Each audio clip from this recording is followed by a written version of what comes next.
В здании бывшей уездной земской больницы и родильного дома постройки начала 20 века планируют открыть православную школу. Вопросами нравственного воспитания детей в Коми озаботились уже давно. И вот, похоже, идеальное решение. Комитет имущественных отношений рассматривает вопрос о заключении договора безвозмездного пользования бывшей уездной больницы с благотворительным фондом при Свято-Вознесенском храме. Фонд планирует провести все необходимые работы по реконструкции исторического здания, которое пустует уже несколько лет. Подробнее расскажет Дарья Влагжанина. Это историческое здание бывшей уездной земской больницы пропитано духом времени. Обшарпанные стены, оставленные прежними хозяевами вещи и пыль, которая копилась здесь годами. Внутри здания совершенно не похоже на памятник культурного наследия, коим является. Последний ремонт здесь проводился лет 10 назад, когда строение было в пользовании еще госуниверситета. На сегодняшний день дом-памятник пустует около 5 лет. За это время крыша дала течь. Остановить разрушение здания с историей может только хороший хозяин, который, к счастью, вовремя нашелся.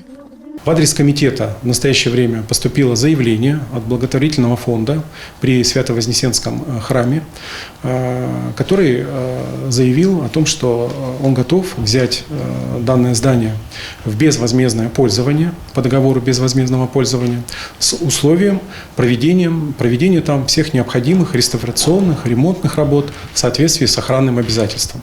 В историческом здании, которое фонд получил в безвозмездное пользование на 49 лет, планируют открыть православную гимназию.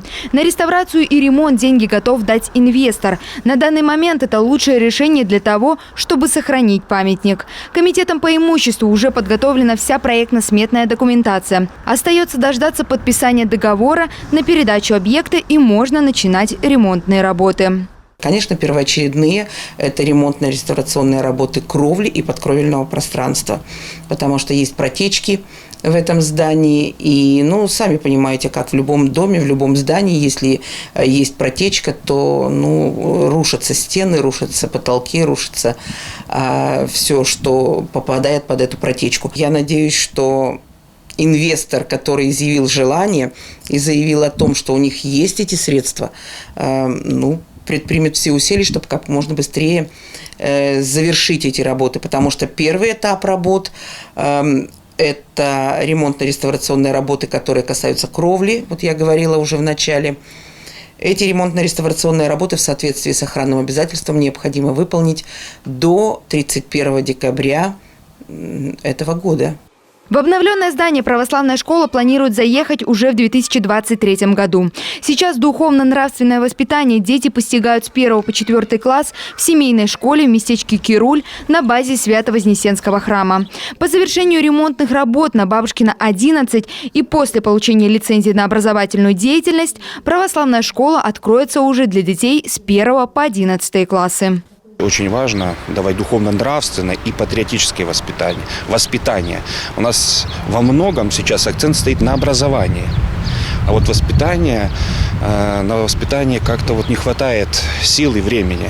Поэтому эта программа, которая предполагается в дальнейшем в гимназии, она будет работать на то, чтобы ставить больше акцент на воспитание.